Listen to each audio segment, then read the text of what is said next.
Today's special emergency episode of the Bill Simmons podcast on the Ringer Podcast Network, brought to you by SeatGeek, our presenting sponsor, the easiest way to shop for the best tickets. It's such an emergency. Phones are ringing. That was Danny Ainge. Thanks to the revolutionary grading system.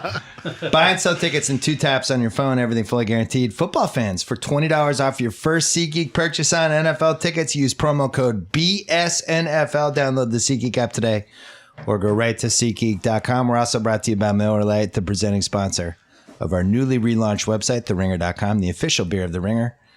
Now they can send us some beer, please. We're also brought to you by The Rewatchables. We have another one coming this week that we were going to tape right now, and it's been pushed back, but we're still taping it tonight. It's going to be Point Break, Keanu Reeves. Very exciting. Don't forget about the last episode of Talk the Thrones, which is coming Sunday night, right after Game of Thrones, on Twitter. Coming up, basically everybody who works for The Ringer is here. On the NBA side, because we had our giant 6-hour NBA meeting, which we're going to talk about in a second. Some dramatic NBA news happened. Kyrie Irving on the Boston Celtics. Isaiah Thomas not on the Boston Celtics.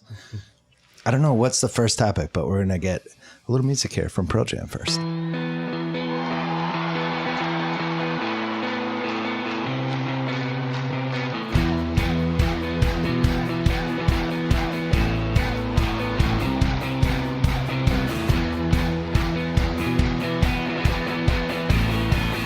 All right, in my office right now, in no particular order, Kevin O'Connor from The Ringer, Jonathan Charks from The Ringer. I said that right? Charks. Yeah.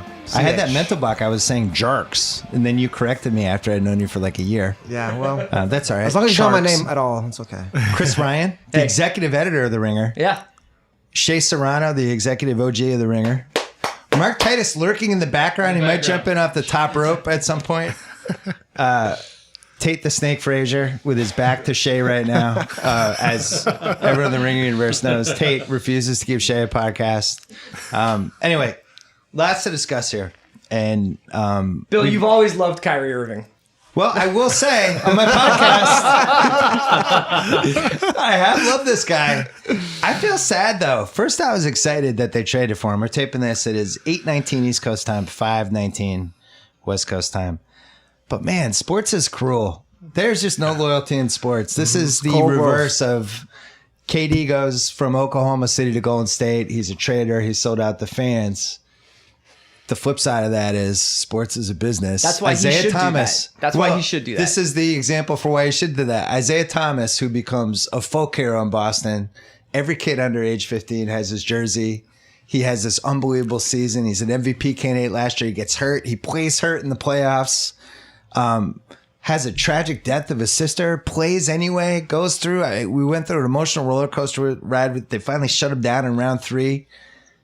Bled Celtic Green, Kevin O'Connor. Now he's gone. We got to start there, right? That's the biggest thing From an emotional standpoint, I mean, it's sad in some ways that this guy really finally found a home, a city that accepted him, a team that really gave him the opportunity that he always seeked. But for Isaiah Thomas, his slogan growing up, entering the league, has always been stay paranoid. He's always had a chip on his shoulder, and this is just another one that after having one of the most efficient, high-volume scoring seasons of all time, he still 10. gets dealt. And it's really just a fascinating trade that 2 conference contenders made this with 2 of their franchise players. It's really unbelievable. And Chris, KOC and I did this podcast, what was that, 10 days ago? A week ago? Not maybe just a week. We did the 8 realistic Kyrie trades that made sense.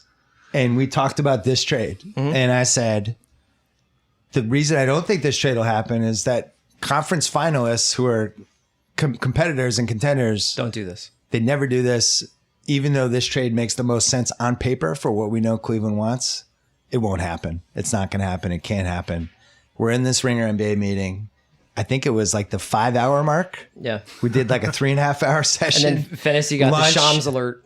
Yeah. Shams. Once again, coming Big through. Winner. Real GM doing work. Yeah. And all of a sudden we're like, whoa, we don't know if this is going to happen or not. And now it's moving.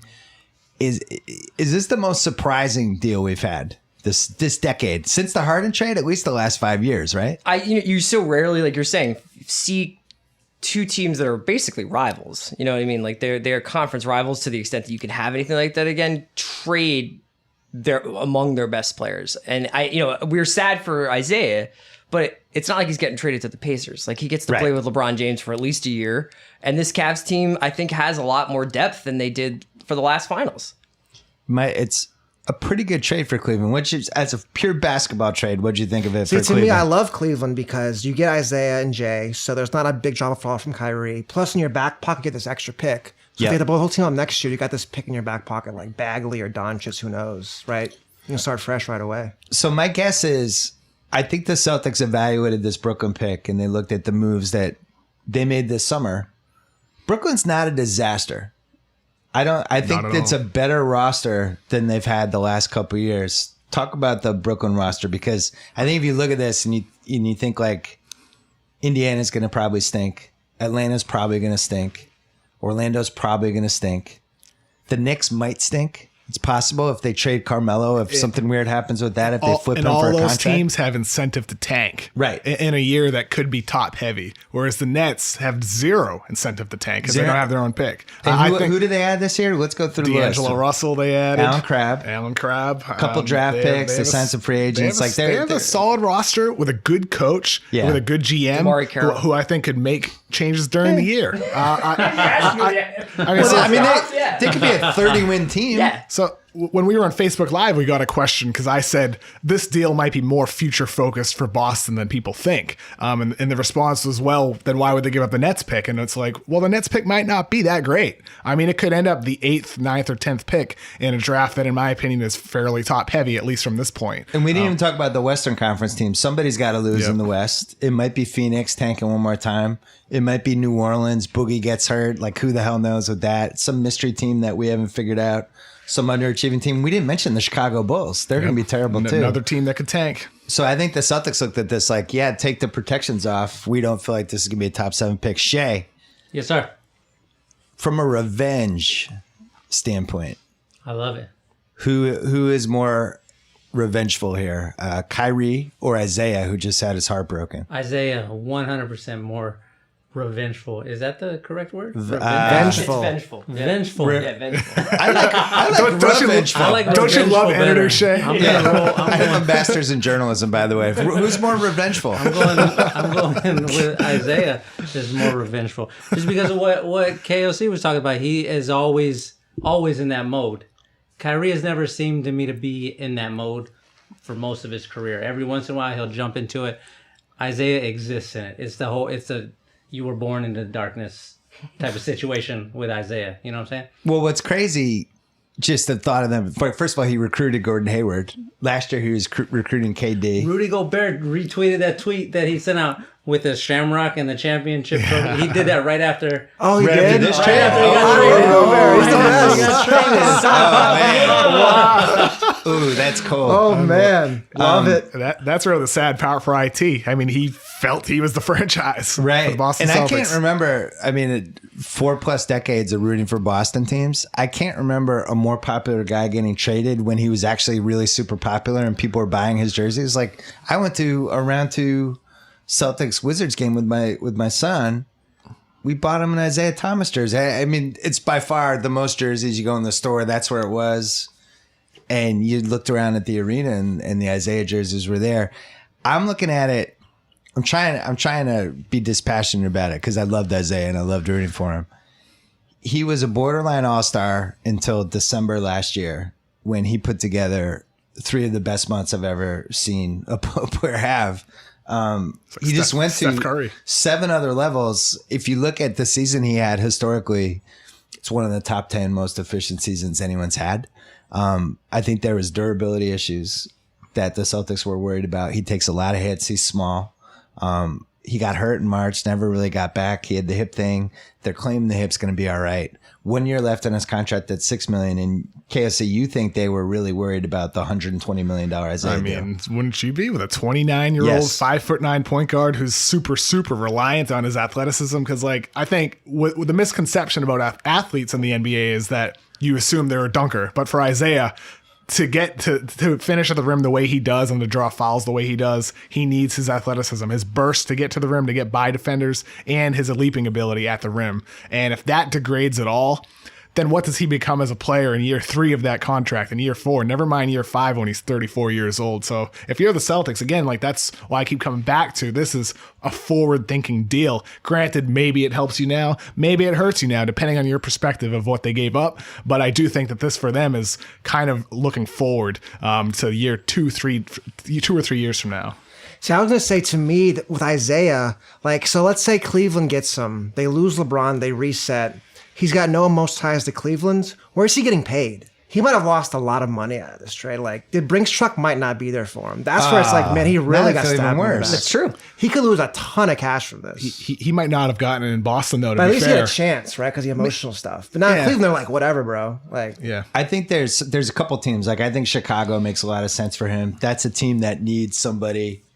It's funny talking. This trade just happened. We're talking about it. Where could Isaiah go a year from now? I mean, I think ultimately the most likely option would be LeBron if he ends up staying in Cleveland. Then Isaiah stays in the whole thing. But if he leaves, Chicago's right down the street. Need a face of the franchise. They'd have money to spend. There's a couple other teams. I think he'll get paid, but I think losing the Boston, the emotional connection leverage that he had. That hurts. Is that what this is about for Cleveland? Is it about reshuffling the deck in a way that maybe is more appealing to LeBron James? Because their whole issue before is they were so short-term focused. But now if you're LeBron, you're looking at a roster with a high-end point guard in Isaiah. Granted, he has some of the concerns. He's still an incredible player for what we saw last season. But now you also have a Nets pick coming in, so a young player on a rookie contract that could potentially contribute as a rookie. Jay Crowder locked up for cheap. Maybe if you're LeBron, you're like, you know what? I'll sign a 2-year deal and play another 2 years. Or a in 1-year Cleveland. deal. Or just a 1-year deal. Like you would do this if you would get one more year of LeBron James.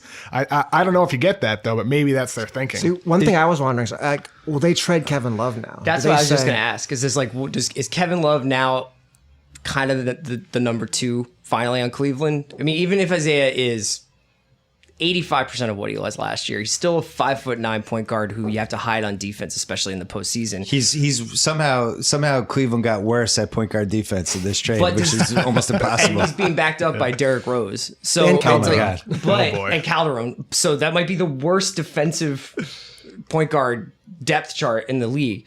But does Kevin Love, is he now a trade piece, or is he going to be, they're going to say, look, it's been tough. It's hard to share. It's hard to make a big 3 work, but you're now the guy. You're going Well, to that's why I was going to ask you, isn't this the best possible put your feet in both pools of water trade Cleveland could have made? Like, they still remained a contender. Isaiah can replace a lot of Kyrie's offense. Jay Crowder's another body that they can throw. They can play small ball with them, stuff like that.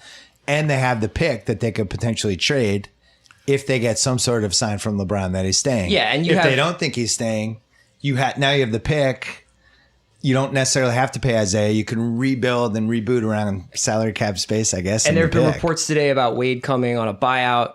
You know, I suppose there's still now you have to talk about if there's a Melo trade that they could make. But here's the thing that kind of bothers me about Cleveland. Like, it's the reason the hair on the back of my neck stands up about all of this is that Kyrie wanted out, and LeBron has spent the entire summer not refuting deafening rumors that he's going to go to LA. So it doesn't sound like anybody wants to be been in no Cleveland. refutation. And I can't imagine that Kevin Love is enamored with his situation either, given the fact that his name has been in trade rumors for most of the time that he's been there. So that pick that they got from Boston becomes incredibly important then, because they basically might not have the credibility with all these guys to keep any of them.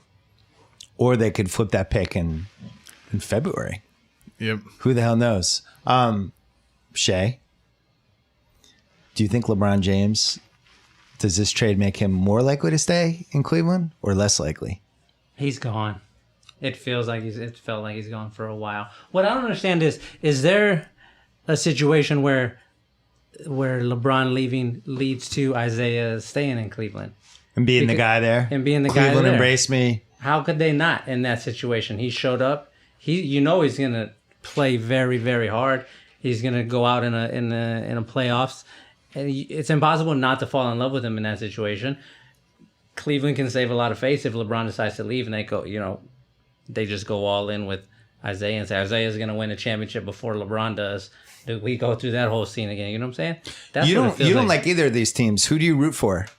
If these two teams are playing and that did they play opening night, Who are you rooting for? What storyline compels you, guy who loves NBA but doesn't care about either team? I want for there to just be an earthquake right at the jump ball, and everybody twists their ankle.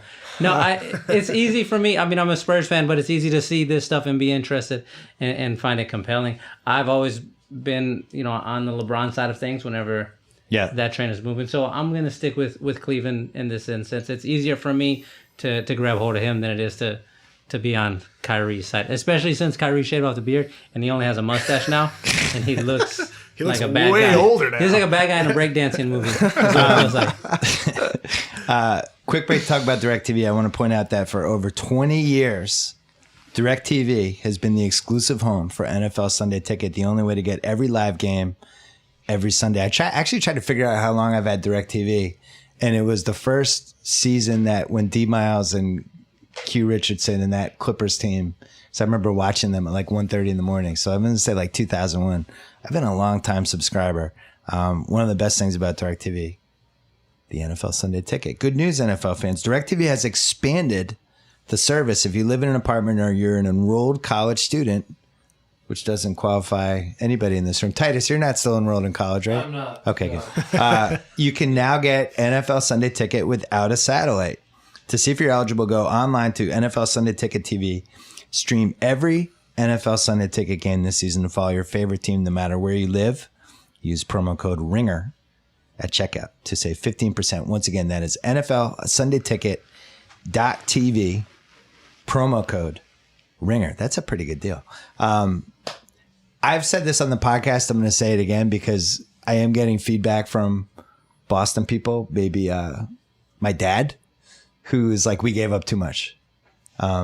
There are people who don't believe in the ceiling of Kyrie Irving. I think I've said this on the pod multiple times. I think like you go into the finals and it becomes 2-on-2 against Curry and Durant. And if Kyrie's one of my two guys, I'm feeling great. Yeah, if Isaiah was one of my two guys, I felt really good. With Kyrie, I'm feeling great. I've watched him do it. I've watched him have huge games on the road. Charks. Kyrie versus Isaiah just ceiling. Let's say Isaiah Thomas is an 8-story building. What is the ceiling for a Kyrie building?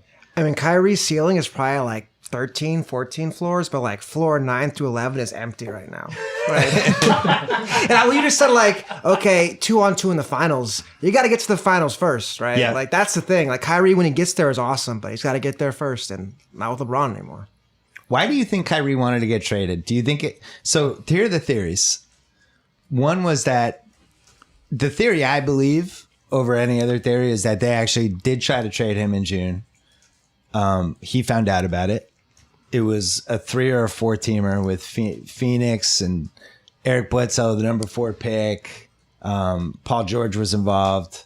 I've heard various machinations of it that included in one of them, Cleveland got Paul George, Carmelo, and Eric Bledsoe. But I think Kyrie found out about this and was already unhappy anyway and felt like LeBron didn't tell him about it.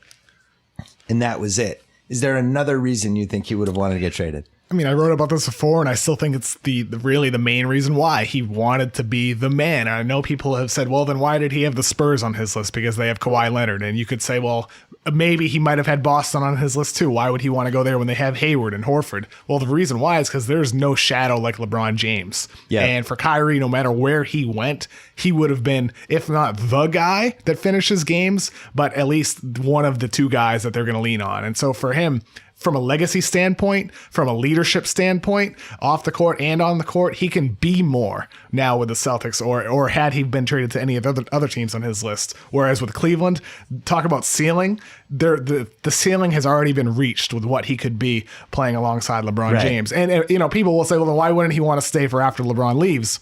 Well, there were rumors before LeBron got there that he wasn't exactly happy in Cleveland. So for him, maybe it was about basketball legacy standpoint, but also just the fact that maybe he just didn't like playing in Cleveland. And when you talk about the man, I think that part has been kind of screwed up a little bit just in the public discourse. The man, people are taking that to mean like he wants his own team, like Stephon Marbury. Yeah. When Stephon Marbury's like, I want my own team. It's not about that. To me, I think it's about he wants to have the ball all the time, and he wants to be the point guard and the decider and the guy, the straw that stirs the drink, so to speak.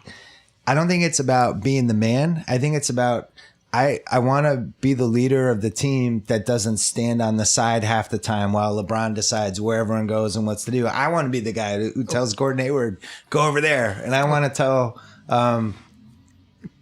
Jason Tatum. Yeah, you can't even remember who's on the Celtics. That's what one of the wildest things about it is that, like, you know, you just have really reconstructed this team on the fly. Not you. Which is scary. But do you agree with the man thing? That makes sense, right? It's not about the man. It's about he wants to be the decider. Yeah, which I think two different things. A bunch of different things. I mean, one thing I'm fascinated to see is one of the sort of more enjoyable parts about Kyrie this season is getting to see some of the more eccentric parts of his personality came to light this summer. Yeah. Or this past year. How would that fly in Boston? That was exactly what I was going to ask. Well, I'll tell you, Isaiah had 100% approval rating in Boston. Is that fair? If not 100, it was. Did anybody have a negative? It was above 90%. You might have had some, blowhards on the radio that hated him, but that's about it. Yeah, Kyrie's definitely a little more interesting. He's the type of guy that the Boston. We know how the Boston media works. They love to create these false arguments and try to sway certain things. They're going to look at this and go, what has Kyrie done? Why? We know what we had with Isaiah Thomas. Kyrie, he's selfish. He wants to be the man, and does it. They're going to point to stuff and try to create this narrative that he's selfish. The team chemistry is not going to be the same. This is a different Celtics team now. I think all that stuff's going to happen. It's already happened. I mean, even like before the trade during the season, people were saying Isaiah Thomas is better than Kyrie Irving. Right. So I think in that sense, you're still going to have people that believe that. And people are going to believe that this is a very bad deal for the Celtics. And maybe it was a bad deal. Maybe it will. It definitely was not a bad deal. Maybe we will look back and say that. I don't think it was a bad deal. I think it was one of those rare blockbuster trades that was smart for both teams. That's a rare thing to say with blockbusters like this, but it just makes sense. All you need for Kyrie to do is, like, his second day in Boston, as he's driving around and he just pulls over on a playground and plays one-on-one with a lonely kid, like Isaiah did. And he's fine. And then drop like 40. Shea Serrano, brand manager. And then drop 40 in the first game of the season, and everyone's going to go like, oh, yeah, we got a winner here. So let me ask you a question. Yeah. You'd rather have Kyrie than the following. You'd rather have Kyrie than Paul George. Paul George wasn't happening. Okay. They couldn't lock it down. They didn't want to trade him in the Eastern Conference. I think they would have tried to do this deal anyway. Even if they had gotten Paul George, I think they would. I think they would have upgraded Kyrie. The way Danny thinks is get the blue chippers. All these assets and everything they were trying to build was to try to get to a point where eventually they could have Kyrie Irving, Gordon Hayward, Al Horford, and some blue chippers. I don't think that team's that good. So that's a whole different topic, because now you have a lot of new guys on the same team. You have Kyrie, who's never really shown that he can be, let me make sure Gordon Hayward seems unhappy. I'm going to get him some shots. We don't know if he can be the thoughtful point guard that involves everybody. On the other hand, you got Brad Stevens, the president. How do you see the team? I was just wondering, why wouldn't Hayward be that guy? Why is he taking it back to Kyrie? Right? Hayward just got a max contract, right? Why does he want to do that and come there? Couple of years ago, Gordon Hayward took on a little bit more playmaking responsibility with Utah, and so until they kind of redistributed that role. So maybe with the Celtics, Hayward will kind of transition into more of a playmaking role, because one of the points I made Facebook Live when we talked about Kyrie is that what made Isaiah so efficient was how good he was off ball. Yeah, and Celtics used him off screens, coming out of timeouts. He relocated off ball to get himself open when like Marcus Smart or Terry Rozier was handling the ball, and Kyrie's going to have to learn how to do that. And so if Hayward does become more of a ball handler, that's what what Irving is going to have to do. So in that sense, I am curious to see how they do distribute that playmaking, ball handling role for that team. Do you think there was any fear at all with the Celtics that against the really good defensive teams that just would, when the Isaiah thing, they would just send the guy flying out 30 feet from the basket to try to blow up the high screen on him? And it did seem like the better, smarter defensive teams at least had a strategy: knock him down, bang him, hit him every time he drove to the basket. I really do think they were concerned about his durability in 4 straight playoff rounds. taking that beating, whereas Kyrie is a magician. Like he's got slicing through. He never gets a shot blocked. He never gets hit. He never falls down. I do think that was part of it. And like with Isaiah, I mean, the thing is like he's coming off a major hip injury that has ended the career for some players. And yeah. So by the way, how do we know this trade's even going to get approved? I mean, maybe they wait. Kyrie is a paragon of health. Maybe, no, I'm saying what about the physical for Isaiah? Maybe you waive the medical. I mean, you is could that do possible? That. I believe you can. I mean, unless like it's really alarming. But my buddy Hench is panicking about this. He's like, the physical's going to veto the trade. We're going to be stuck with an unhappy Isaiah. This is a disaster. That would be something else. Yeah. But I think the last report we had, like in late July, was that Isaiah was doing well and he's fine. Sharks, what do we know about Kyrie without LeBron? Because these guys are talking about like, oh, Kyrie is, in like. You can't get him with a trap like up in the half court. Like he's so good at breaking stuff down. But so much of what I associate Kyrie with is playing with LeBron and LeBron distributing the ball, LeBron drawing attention, drawing that gravity that he draws by having the ball in his hands. Like, what do you think Kyrie's going to look like without that? I think, the biggest thing is he'll have to change his game a bit, I think. Now that he's away from LeBron, he has to pass the ball more. He can't just hold the ball and shoot constantly. Do I think he's going to want to prove that he can do that stuff? Or he might be like, I want to be like Westbrook and get like 30 points a night, right? That's a worst case scenario for Bill Simmons. Just the words "want to be like Westbrook." Because like Kyrie's like, I'm a great scorer. I'm gonna go somewhere where I can be a great scorer. When I have LeBron here, bothering me, I'm gonna get 25 shots up a night and just get buckets. That might be my mentality if I was him. That's what he's really good at. I mean, Kyrie's going to get buckets. Yeah, he's definitely getting a lot of shots up. One of the points someone made to me, like when the rumor first broke, was that, Kyrie does want to take on more of a playmaking responsibility because he feels that he's capable of more. And just the fact that the past 3 years playing with LeBron, his development was stunted in some ways where LeBron was the point guard of that team. I mean, Chris, we've talked about this before where like their positions were kind of inverted. Like Kyrie was more of the forward in the sense that he played so much off ball and LeBron was the quote unquote point guard. So for now, maybe with the Celtics, Kyrie does become more of that more traditional point guard like Isaiah Thomas was. I got to be honest. I don't think he's ever been in a really well-constructed offense. Never. That Cleveland, the first couple of years, throw that out. He's playing with Mike Brown, all those dudes. And then LeBron comes, and it became a very LeBron-centric offense because LeBron is the third greatest basketball player of all time, and you could do that. But when LeBron was out of the game, and their offense just kind of became 1-on-5, whoever had the ball got to shoot. Like, I think that's one of the reasons the LeBron on and off the court was the numbers were so dangerous. I'd love to see how Brad Stevens uses Kyrie. I think they're going to use him very similar to how they used Isaiah. I think you can run him off screens. You can figure out ways to get him isolated on one side with spacing and things like that. He's going to have better spacing than I think he had on Cleveland, right? For sure. And I think there'll be more opportunities to score efficient open baskets.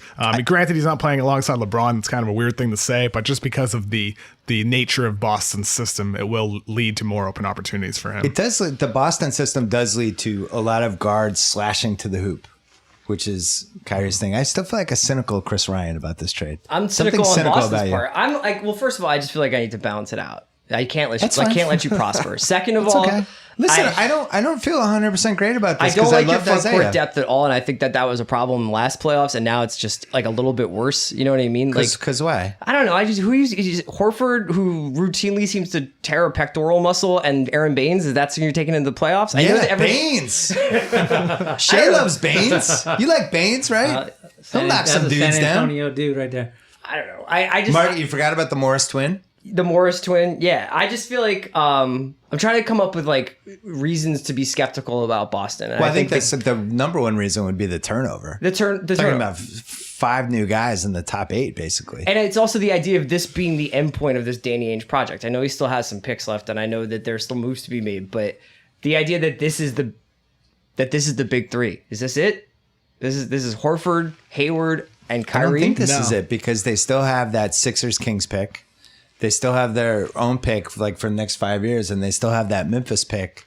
They still have one more trade. I think part of the thing, if I played for the Celtics, I would feel like I'm expendable. If at the moment Danny gets a better trade, well, I might be out of here. If you're an NBA player, you're expendable. That's all at this point. Like, but you got to really feel that if you played for the sure. Celtics, right? I mean, Belichick's mastered this for 15 years. He's made everybody feel like the moment you aren't useful to me, you're gone. But people have somehow bought into that anyway. I was just thinking like with Marcus Smart, they'll be like, "Hey Marcus, you have play your role." He's like, "I'm afraid of next year. Let me get my shots, let me get my points, get my assists, right?" Yeah. Can he really sacrifice for the team? They're really gonna trade him anyways, or he's like, "Let me get my stats." You know what?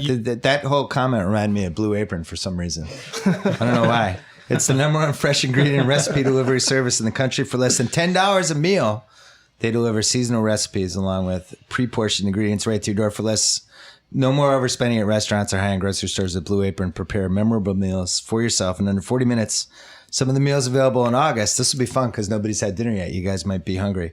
Some of the meals include basil pesto chicken with summer vegetable panzanella, sauteed shrimp and green beans with glove tomato, spinach, and orzo pasta, miso butter salmon and lo mein noodles with cucumber and charmed tomatoes. How's the salmon scene in Houston, Shay? Not great? I don't know. I don't eat Mexican Not a lot food. of- All of the foods you're saying right now sound like you're making it up as you're going. Meatball pizza with fresh mozzarella cheese and charmed tomatoes. You'd eat that. I would eat. I heard pizza, so I'm good on that. House is so much better at groaning and grunting hungrily when I do Blue Apron than you are. Right now, you can get your first 3 Blue Apron meals for free with free shipping. Just go to blueapron.com/BS. Blue Apron, a better way to cook. Do you think one of the reasons the Celtics made this trade is because they thought for this year only, LeBron's last year in Cleveland, we think maybe it makes this team worse? Is that one of the It reasons? makes Cleveland worse. Makes Cleveland worse. They went from Kyrie to Isaiah.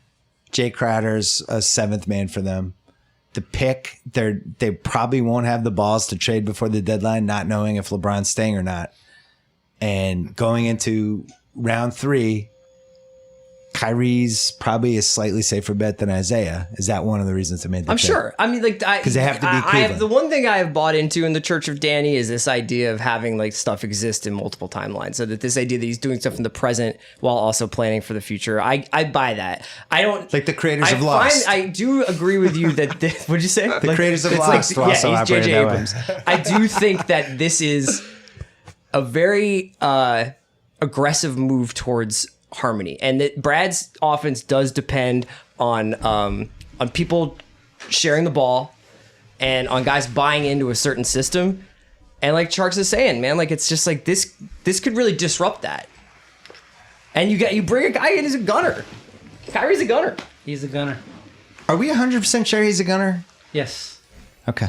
Yes. Mark Titus is here.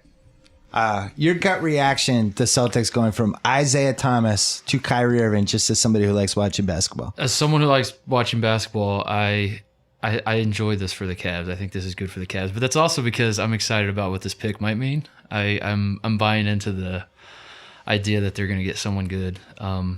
Because the Cavs, LeBron's leaving. I think like all of Ohio, as an Ohioan, Yeah, you're living in Ohio right we're now. prepared for LeBron to leave, and I think knowing that Kyrie wanted out, it was like, well, there goes the Cavs.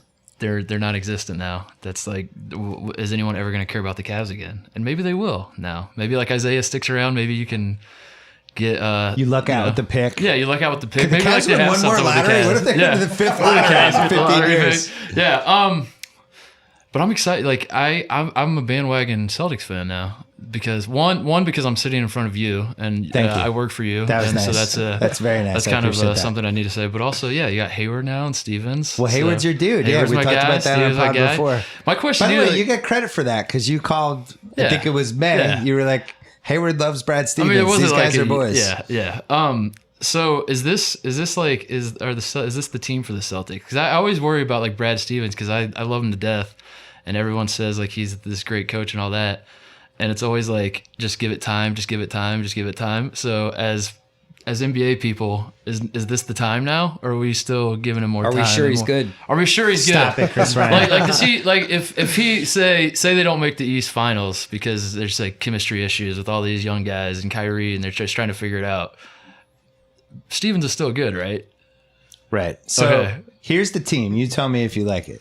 Because I think they're going to start Jaylen Brown at the 2. So you're looking at Kyrie, Jaylen Brown, Gordon Hayward, Marcus Morris, Al Horford. I think Bain starts over Morris.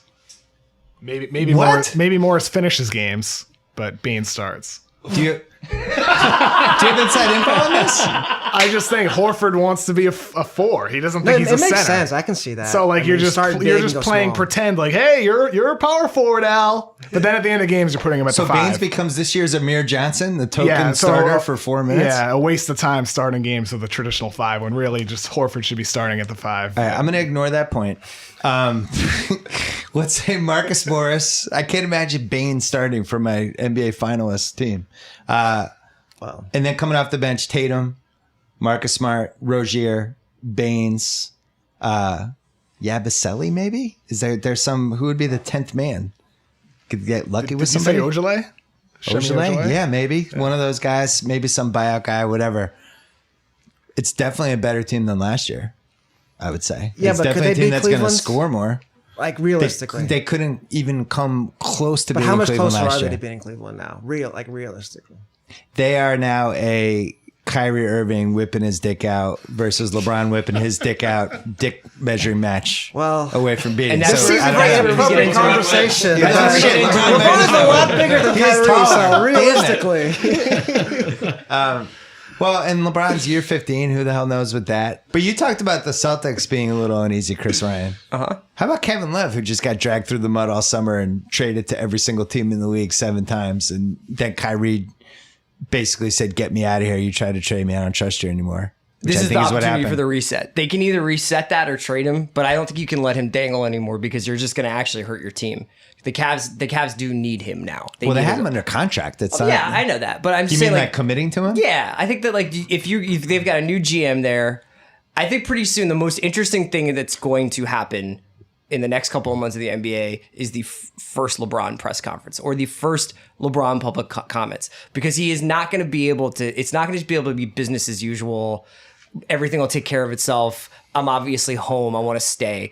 His departure has become the most important storyline in the NBA. Well, his silence has been probably the Definitely. most important storyline of the So summer. the first time he's going to avail himself to the press, and they're going to say, "What do you think of this trade? What did you think of the way Kyrie exited the team? And what are you going to do next year?" And if he says, "I don't know," that just changes the entire dynamic of the team. I think Kevin Love, if he said right now, "I want to be next, please trade me now," I don't know what Cleveland does under that scenario. It would be a really interesting power play by him. You guys, you traded for me 3 years ago. First year I became the scapegoat, basically. Because I was hurt, which wasn't my fault. I guess scapegoat's the wrong word, but yeah, he's he got hurt, he was out. Second year, he was becoming the scapegoat for most of that year. But then they rallied back, they win the title. Then last year it was the same thing, and we got to get better. And then they try to shop him. I would get tired of it after 3 years, right, Kevin? Yeah, can I play devil's advocate for a second though? Sure. With Kevin Love, like him and Isaiah Thomas played AAU basketball together, and they've been friends for a really long time. So maybe there's more synergy in that locker room having Isaiah in there.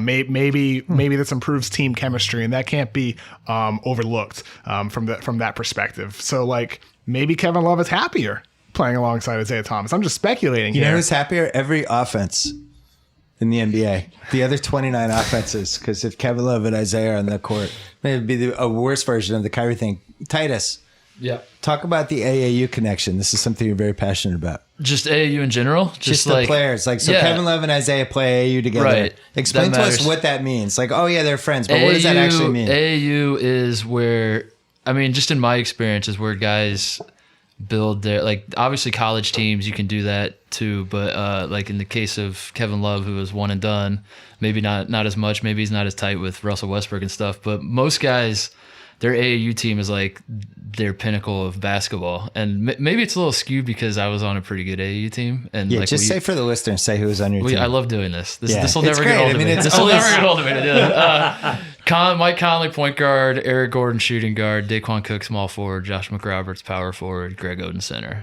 Greg Oden when he was moving Yeah, when and Greg flying Oden was around like Greg Oden. young yeah, Patrick when he was Ewing. Patrick Ewing, yeah. And then you were like But- the Deion Waiters of this team? What were you? I was, we could say that, yeah. Were you the Josh McRoberts of this team? I was honestly the zone buster. I would like Ooh. Greg would dunk all over everyone. They go 2-3 zone and they check me in, and like the other coaches would yell, "The white guy's in. He's a shooter." I swear to God, Automatic that scouting happened- report. Yeah, that that's happened all the happened time. like Like the white guy could shoot it. Like that would be my role. But yeah, like all the guys that I played with for AAU, like those are the like Mike Conley. He's still like his best friends are the guys that are on that AAU team. Not necessarily the guys he went to high school with. This helps your case, KOC. Not necessarily the guys he played college with. It's like all the guys from that AAU team he still keeps in his circle. And I'm certainly that way. Like I get excited. I think back on like my high school quote unquote career, and I'm more excited about my AAU teammates than guys I went to high school with. So. And Jay Crowder, great teammate. The only time he cannot be a great teammate is if feels like he's been let down by the team, or like if his name was in trade rumors, things like that. Motivated, I'm here for the year. I'm gonna shove it up Boston's butt. Jay Crowder is a good teammate to have. The one thing I feel Beloved like in the I've locker been room. negative about Celtics chemistry problems. The first time LeBron does an Instagram subtweet of Isaiah, and he's like, "Stop coming up short." Like Isaiah is not going to have that. That's not gonna work. Isaiah is not a dude who really. Isaiah will fight him and lose, but he will fight he's him. not going to silently be in a Banana Republic ad. He's going to be pretty annoyed at that, and I think he's going to make his feelings known. It will be an interesting test of LeBron's ability to control that team, especially if he's basically a lame duck. You know, it's so funny. I mean, that brings us to our sponsored segment, Captain Morgan's Make-Believe Riverboat Casino. I borrowed it from Cousin Sal this week. Each week on Cousin Sal's podcast, Against All Odds, him and the degenerate trifecta set sail and tackle make-believe gambling propositions related to sports and pop culture events. Well, we grabbed the yacht this week, and here's the make-believe prop for this week. And it's not even make-believe because it's going to happen. What is LeBron going to do to Kyrie Irving social media wise in the passive aggressive LeBron way? What is his move going to be?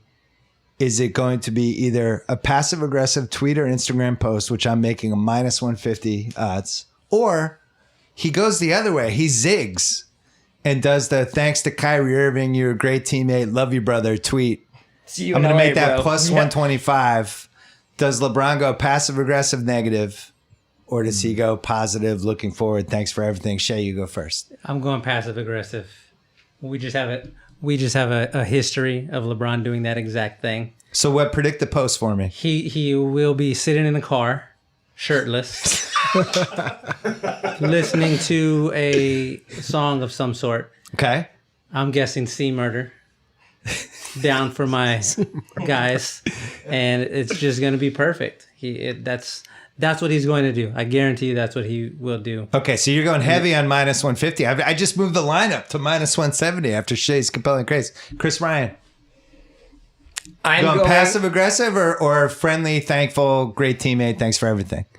I'm going passive aggressive, shading aggressive. Yes, sir. I feel like Shading aggressive. Wow, think I didn't even have eyes this is for going to that. piss him off. Okay, People rarely reject LeBron. LeBron rejects people. right. So this is a new test of a guy being like, "You took me to 3 straight finals, and I don't want to do that anymore with you."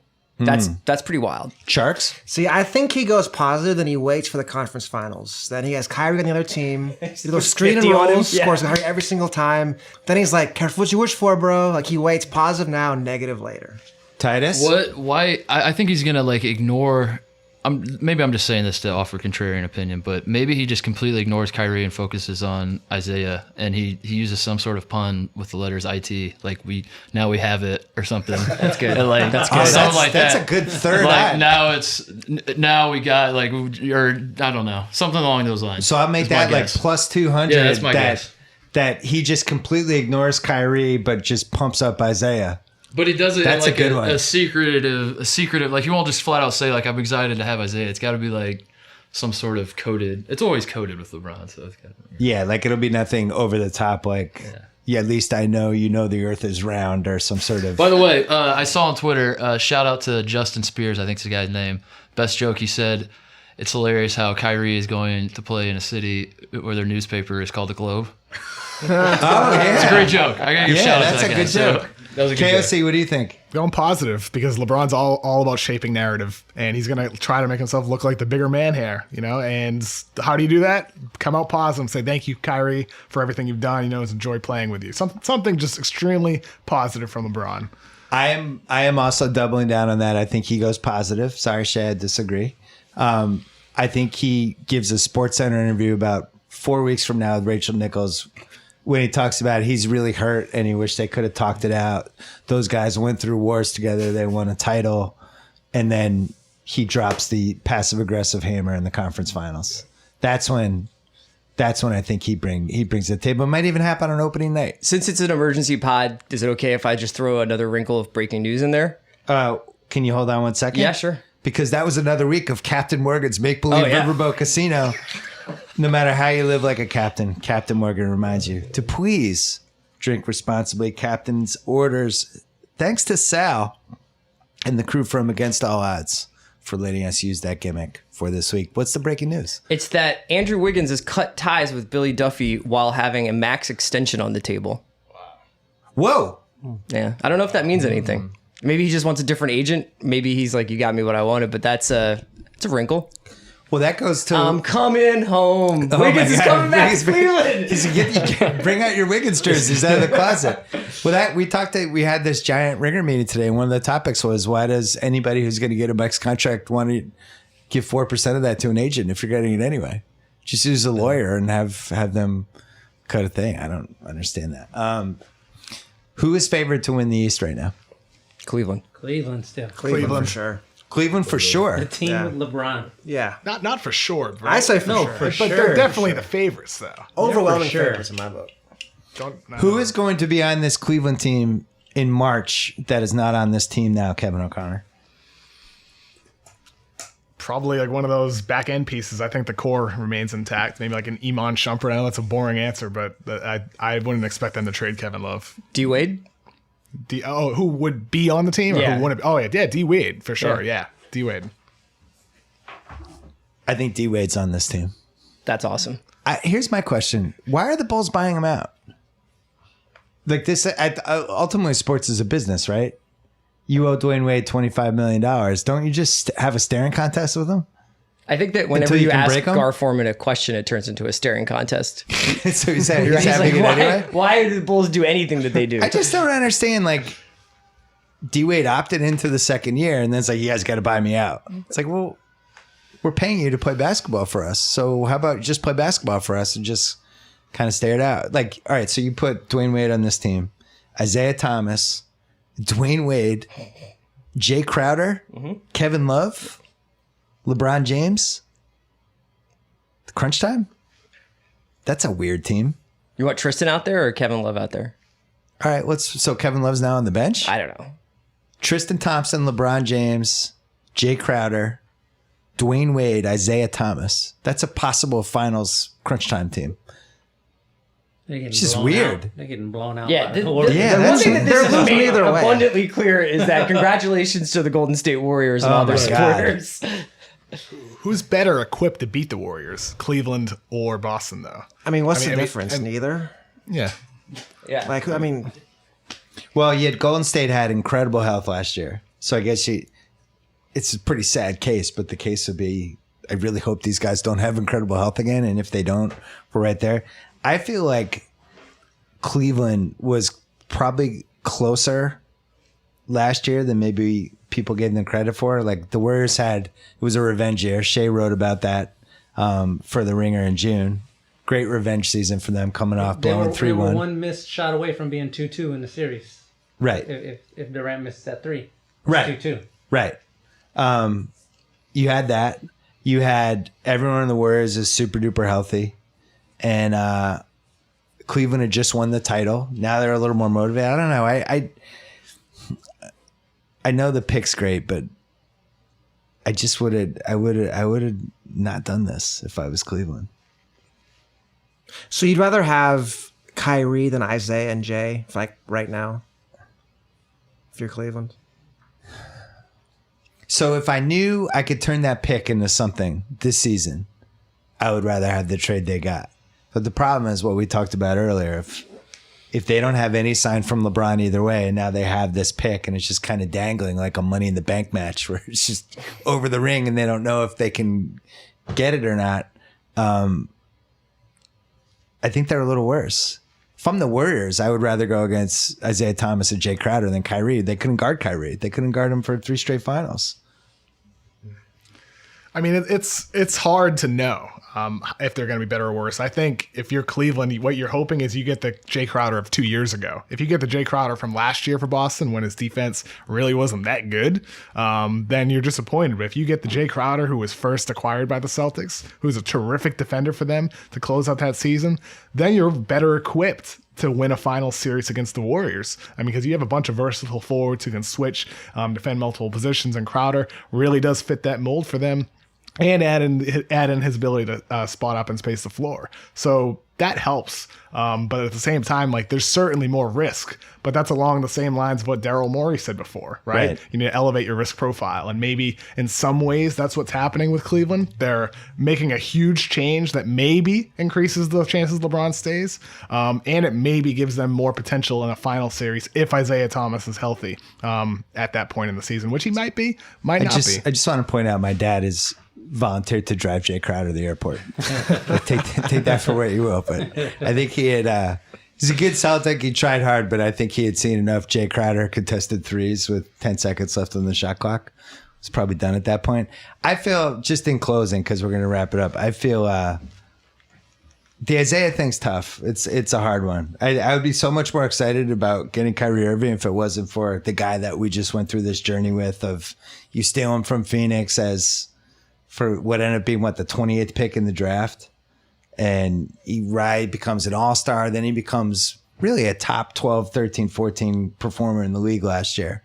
And then it's just like, all right, thanks. We got Kyrie Irving now. See you later. It's harsh, man. Sports is harsh sometimes. I think it's cool, number one, that they were both drafted in the same year, right? 2011. First pick last It was year. 1 in 60. that's Yeah. right. Wow. I think that's a cool thing. I also think we've not talked about this yet, but if LeBron decides he's in, he's probably the best guy in the league at just like gassing players up. Like he will get in your ear and really make They traded you. They gave up on you. They'll do all that he stuff. He turned Matthew Dellavedova into like a legit finals piece. Yeah, that is crazy. He was really thinking he was going to stop I can't believe Steph that Curry. happened. Yeah, he really did. Trip him, get him. But If he is that LeBron in Isaiah's ear and Crowder's ear, like that's a scary team all of a sudden if he's got them all playing 2 levels higher than they should be playing.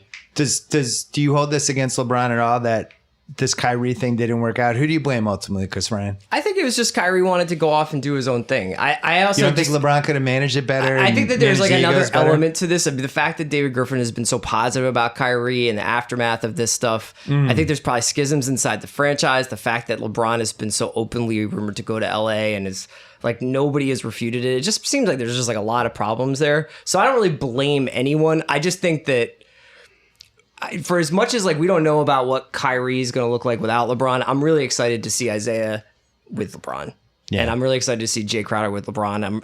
I kind of feel like this gives the season itself a little bit of extra Tabasco now because I'm like, ooh, now the Eastern Conference is a little bit like we've got this revengeful aspect to it. Well, it's funny we have that. We also get to see LeBron play with some different players, and it had been kind of let's run it back, the same crowd, have a kind of like midseason meltdown, then everybody gets back together, we run through the East, play the Warriors. I'm glad that there's going to be a little bit of variance this year. I can't believe how many teammates and different nucleuses LeBron has had over the course of a 15-year career. I mean, it almost feels like a TV show where he's Noah Wiley on ER for 15 years and everyone else on the show has changed. He's obviously way better than Noah Wiley, but I can't remember a bigger trade between 2 contenders. I said when we did the podcast a couple weeks ago, I was saying how Paul Westphal and Dennis Johnson were traded for each other in 1980. I was like, whoa, these 2 teams are trying to beat each other. They just swapped their guards. This just doesn't happen. Jarks. Chris said this put a little extra Tabasco in the season. Didn't this season have enough Tabasco already? I feel like we have a Tabasco overload. Can we freeze some? I don't know. I still feel like it's Warriors Cavs. I still feel like the Zax. I feel like for all the noise that's happened, I still say Warriors are the best team, Cavs are the best in the East, Celtics number 2 in the East. For all the chairs that have moved, feels like the same kind of thing. Titus, you more excited for Kyrie versus LeBron in a Cavs Celtics game, or is Westbrook Durant still I'm with the Sharks. GOAT? Like, what does this matter? The Warriors are gonna win it anyway. I mean, it matters because I'm excited to watch the Eastern Conference Finals, but if I'm gonna stay on brand because I work for the Ringer, I'm gonna say the Warriors are the White Walkers, and everyone's fighting. And like let the Celtics and the Cavs fight for the throne because the White Walkers are coming to destroy everybody anyway. No, stay on your brand. What WWE storyline did this whole thing remind you of? Oh my God. There's shades of about 15 different. Somebody drop kick somebody else in the middle of the ring. The one like act of betrayal that like is still fresh in my mind was the Shield breaking up because it happened in Indianapolis and I'll never forget that. Yeah. And this feels like maybe the Cleveland Big Three was the Shield and Kyrie was Seth Rollins and just took the chair. And Kevin Love is definitely Dean Ambrose. Kevin Love is Dean Ambrose. Yeah. And Kyrie just took the chair to the back and you're just like, wait a second. So we Why can would you all break this agree up? Kyrie did. Do you think Kyrie did the chair to LeBron's back? I think or so. LeBron? As a great athlete myself, who rose to prominence playing basketball, I don't understand how you get to the point where you're playing with like arguably the greatest player of all time, certainly the greatest player of this generation. You're going to the finals every year. People know you in part because like you get to live in Cleveland. You get to live in Cleveland. He would have been a star anyway, but like obviously his before LeBron showed up, it was just like he was just this guy on the Cavs, and now he's something. He's hitting game-winning shots. He's like a legend in Cleveland.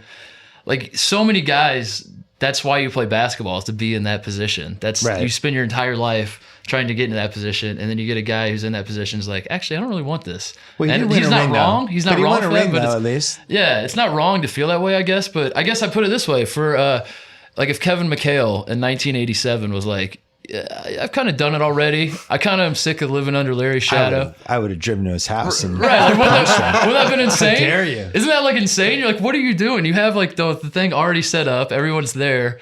And if he was just like, yeah, I just sort of want to do my own thing, wouldn't you just be like, I wonder if he's out of his mind? If that's an indictment on LeBron or if it's an indictment on just where we are with sports in 2017. Because like in the mid-'80s, everyone would have wanted to just play with Larry Bird and Magic Johnson. If you were on their team, you were staying on their team. And now 30 years later, I don't know if the dynamics of the league has changed. Chris, why is this different than Neymar in Barcelona? Why is it different? Yeah. Well, the Neymar thing that's been so fascinating is that he actively chose, like, you have to understand, like, he's choosing to play on, like, the amateur level of FIFA, not, like, in the game itself, like, in the video game. Like, when you watch Neymar play in France now, like, he just is dominating people. It's like, it would be like if Kyrie was playing against me. But in Spain, he was playing on the best team and one of the best teams in the world against Real Madrid a couple times a year with a higher level of competition. And now it's like pretty much the only games that are going to matter for PSG this year are in the Champions League. That's like the shortest version of it that I can think of. So that would have been like if Kyrie had went to the Knicks.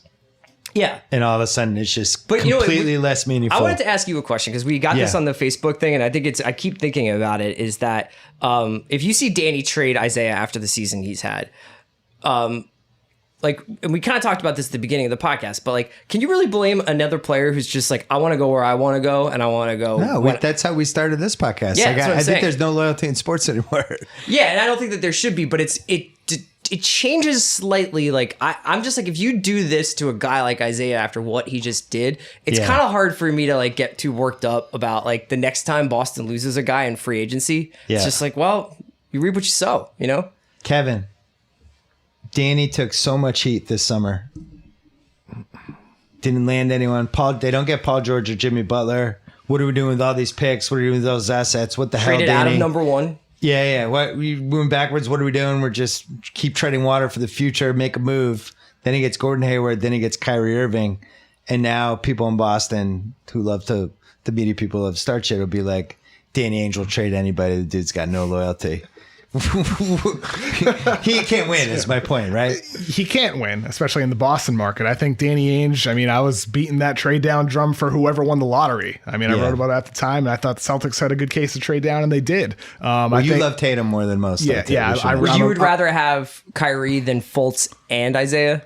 Like Fultz backing Isaiah up or Fultz. Yeah, I'd rather just have Tatum in that Lakers pick than just Fultz. But I would too. You get 2 swings at versus 1. And plus adding that pick might have made the Nets pick a little bit more expendable from the Celtics standpoint. Good point. So I don't think Ainge can win either way. I think either way people would be angry about the deals he makes or the deals that he doesn't make. But I think he had a hell of a summer leading up to now. And now at this point, this is really the most risky decision he's made in recent years. More than any other trade or non-trade. This could go down this is a pivotal moment for the Boston Celtics. It could go either way for them. All right, Chris has some mailbag questions for us, but first, let's talk about a perfect mattress that's sold directly to consumers. Let's talk about an obsessively engineered mattress at a shockingly fair price. Let's talk about supportive memory foams that create an award-winning sleep surface with just the right sink, just the right bounce. Let's talk about Casper mattresses. Try Casper for 100 nights risk-free in your own home. If you don't love it, they'll pick it up and refund you everything. Casper understands the importance of truly sleeping on a mattress before you commit, especially if you're going to spend your third of your life on it. They offer free shipping and returns to US and Canada. With over 20,000 reviews and an average of 4.8 stars, it's quickly become the internet's favorite mattress. Again, they will deliver your mattress to you risk-free. Try it for 100 days. If you're not happy, they'll pick it back up. Find out why so many people love Casper. Get $50 toward any mattress purchase by visiting www.casper.com/BS. Use offer code BS. Terms and conditions apply. Again, that is casper.com/BS and code BS. The first question we had was actually from Jerry Ferreira, and he wants to know what we kind of talked about this a little bit, but what the closing lineup for the Cavs is going to be. IT, JR, Crowder, LeBron, Love for the last 2 minutes, or you put Tristan in there? I mean, if you have Love and Isaiah and JR, man, you're basically just saying we have to outscore you, and that's it. I think Tristan would have to be in there. All right, Richie wants to know what would be the best trade target now that Cleveland has that next pick. So, like, basically, what do they flip that for? So you'd have to Channing Frye's expiring $7.5 million. How about Boogie? Shumpert for 10. Boogie, if he's unhappy around the trade deadline. Oh, and interesting. let's say the Nets pick is around 10, not 1. I'm just throwing that out there. So it would be like Channing Frye, Shumpert, and that Nets pick for Boogie and Jetty Osman or Thompson. What about Thompson and that number 1 pick for Boogie? That could make some sense. Yeah. That's a lot. I mean, I don't know if New Orleans would even deal with it if something were to happen there, because that's what you would need to happen. Right now, there's not another superstar available. Charts. So. Any other targets? See, to me, I would want to go more with like, let's grab more wings to guard the Warriors. Like, I want to do like Kevin Love for like Aminu and Harkless, something like that. Like less LeBron and a bunch of wings who play defense. I think it's more realistic than LeBron, Love, and like offense, more stars. Okay. That's pretty much it. That's it? Yeah. We hit a lot of them. It was mostly just wanted to get to Jerry Ferreira. How did Cleveland get a haul from Ainge while Indiana got a couple of bad contracts for PG-13? Is Kyrie that much more valuable? Because Indiana's that there needs to be an investigation for that trade. Titus, this could really hurt the Pacers in Indiana. Shay, would you trade LaMarcus Aldridge for Kevin Love? I'd trade LaMarcus Aldridge for Kevin Arnold. Nice. Nice. All right, let's end there. Thanks to SeatGeek, thanks to Miller Lite, thanks to all of these dudes: Shea Serrano, Chris Ryan, Jonathan Charks, Mark Titus, Kevin O'Connor. Thanks to Tate Frazier. Shay didn't attack you during the podcast. Most of all, thanks to Isaiah Thomas, because he was an awesome Celtics. Thanks to Jay Crowder too, but especially Isaiah Thomas. Awesome Celtic. Last year I loved it. It's tough, man. Sports is brutal sometimes, but fascinating trade. I do think the Celtics are a little bit better. I think their ceiling's a little bit higher. So anyway, we have a Kevin Durant podcast. We are taping tomorrow. Thanks for everybody who sent mailbag questions. Got a ton of them. And if you want to send some last minute ones, it's the mailbag at theringer.com. So send those. We're taping tomorrow night. And I wonder if this trade will come up. I wonder if it'll come up that there was a massive, massive NBA trade. Until then, thanks for listening. Thanks to everybody.